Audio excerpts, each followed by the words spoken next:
Shalom. First and foremost, I want to give all praises, honors, and glories to Yahweh Ba'Hashem, Yahushua Ba'Hashem HaKadosh, and the marks of the apostles and others with no song salutations to the hopeful elect. This is your brother, I'm Noah Allah from Gemma, Chicago, and coming back with you with another lesson, alright? And coming back with you with another lesson, and I'm going to go ahead and go into about, a man can have more than one woman, alright? According to the scriptures. Right, and you look at the example of our prophets of old, all right, like Jacob, or he had 4 wives, all right, or King David, he have several wives. The same thing with King Solomon, all right, he had 1,000 wives, right? He had 700 wives and a couple concubines, right, and because we're in Esau's rulership, all right, we basically can't have that because, Esau done fucked everything up, all right? He has done, messed up the mindsets of our people. And so what, now, Esau has made the woman over the man, all right, in his kingdom, all right? And what, that leads to nothing but death. All right, you got the woman, as basically over the man in this society, but is nothing but folly, right? It's just confusion. But first I'm gonna start with Deuteronomy chapter 21.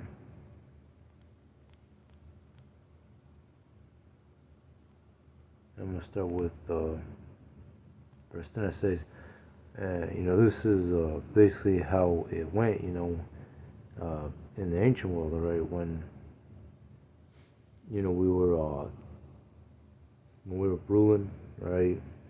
When we were basically going forth to war against our enemies, all right? And after,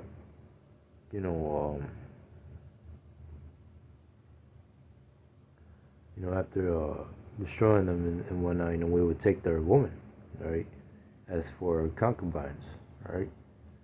And even to this day, all right, having multiple wives is nothing wrong according to the Bible, right? But it's wise to, not deal with so many because hey, not every brother is the same, right?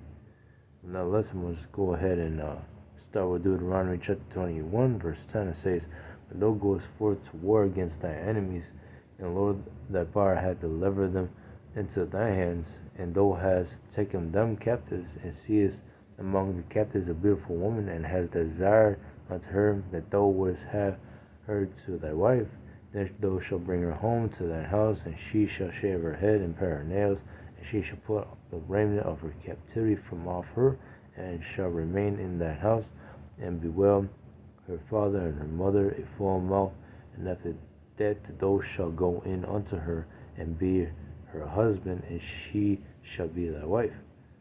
And she shall be, if thou have no delight in her, then thou shalt let her go whither she will, but thou shalt not sell her at all for money.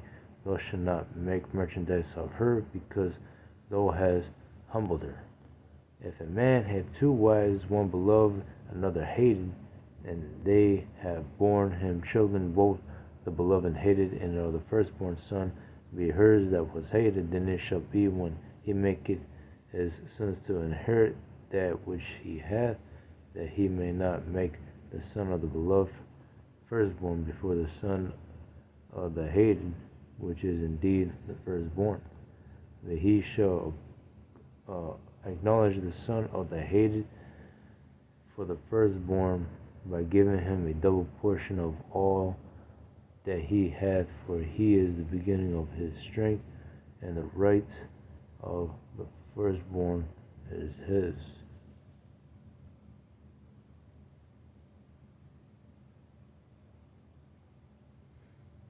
So this basically goes ahead and tells you, how what you're supposed to do when you're dealing with dealing with multiple wives, all right, um, what to expect.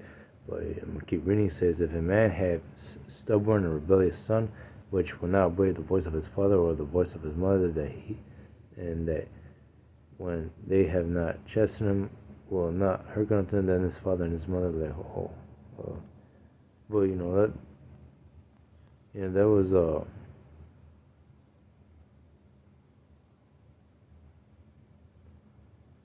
that was basically going into the point.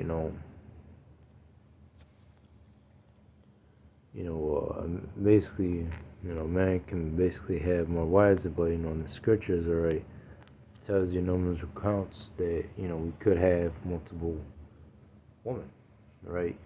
Such as Isaiah 4:1, and 7 women shall take hold of one man, and what 7 means completion, right?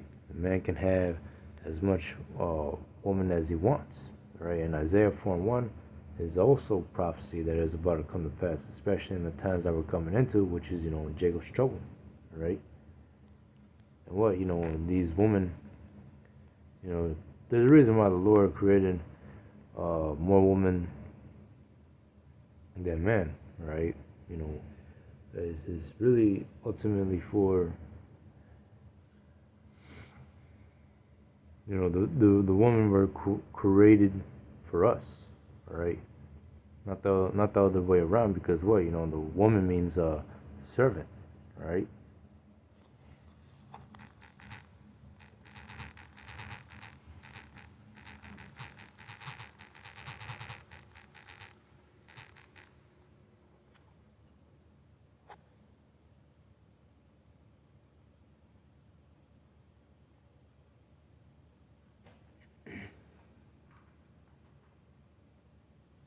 You see, Exodus 21 and 10. All right.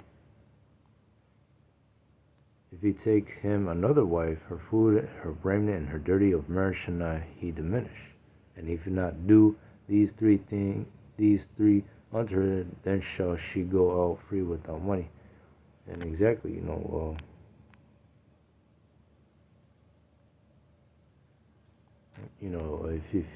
if you're able to, uh, take care of your woman, if you uh, desire to have more women, yet to have the responsibility of being able to taking care of her needs. But here in this society, we can't do that because what we're in captivity, right?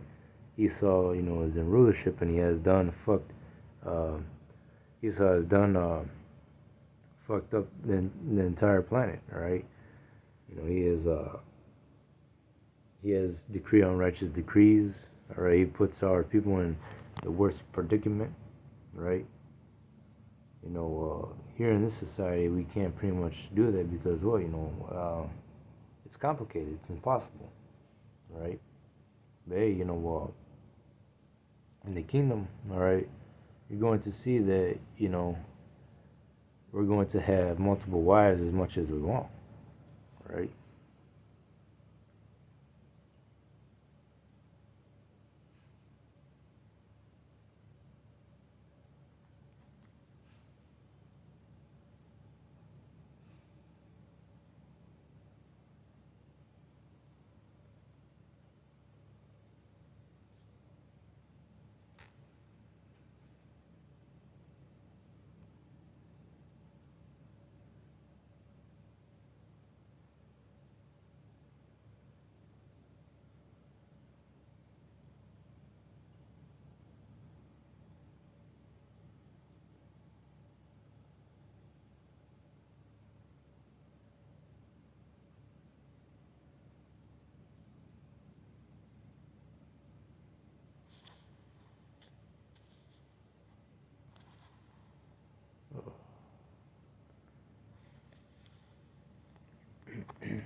Another example, right? King Solomon, right? He had many wives, right? Um, and they, them Christians or whatever, they might say that, oh yeah, you can't have multiple wives because of this, but no, really, what this scripture is explaining is that, uh, it's not fall in love, you know, with these women because what, you know, you're basically having a woman uh, of these other nations, right? And so what, these other nations or of these women, all right, they're following after false gods, all right. They're following after these idols and shit, all right. And this is basically what Solomon went off on, all right. He was basically um, turning from his true power, all right, Yahweh, all right, into committing idolatry, all right, by following after the gods of these heathen women, all right. That was the only part that he was going off on, right? But knowing the scriptures, does it condemn a man having multiple women, right? But here's 1 Kings 11:1. It says, "But King Solomon loved many strange women together with the daughter of the Pharaoh, women of the Moabites, Ammonites, Edomites, Zidonians, and Hittites, of the nations concerning which the Lord said unto the children of Israel, Ye shall not go go in to them, neither shall they come in unto you, for surely they will turn away your heart after their gods. Solomon clave unto these in love." Alright, you look in the NLT, it's pretty straightforward. It says, "You must not marry them because they will turn your hearts to their gods." Alright, this is why,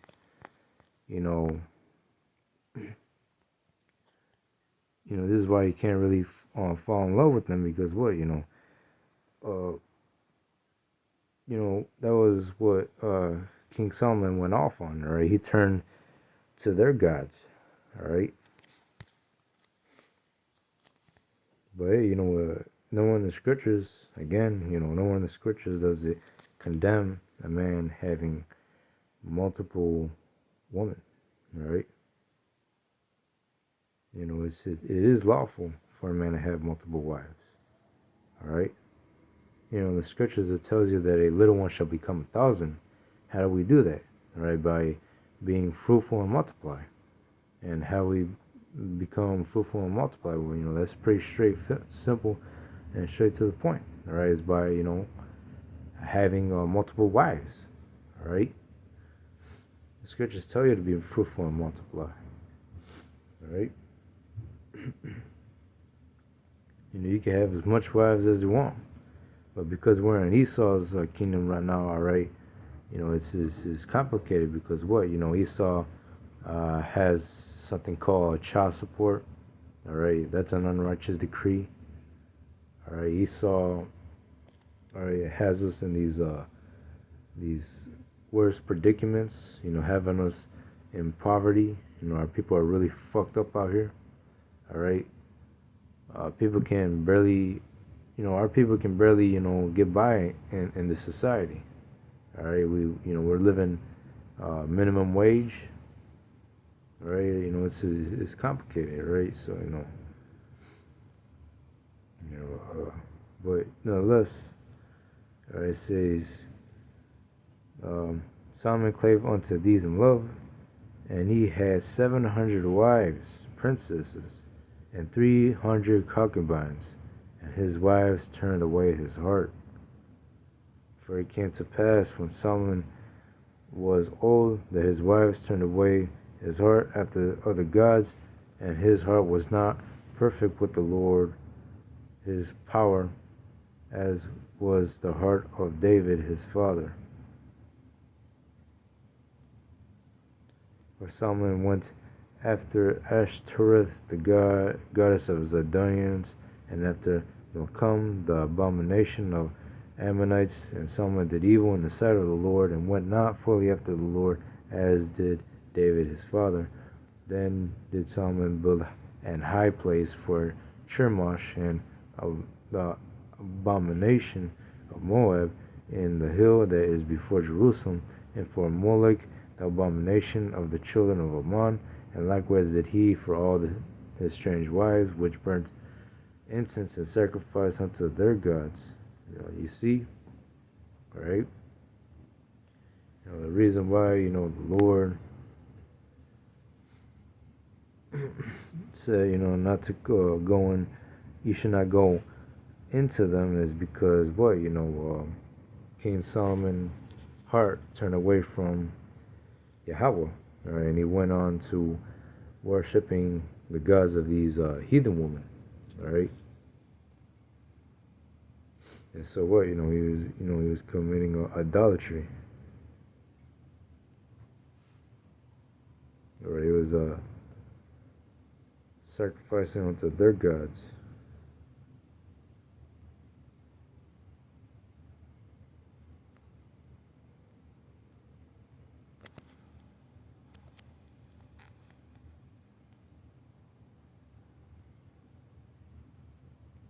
But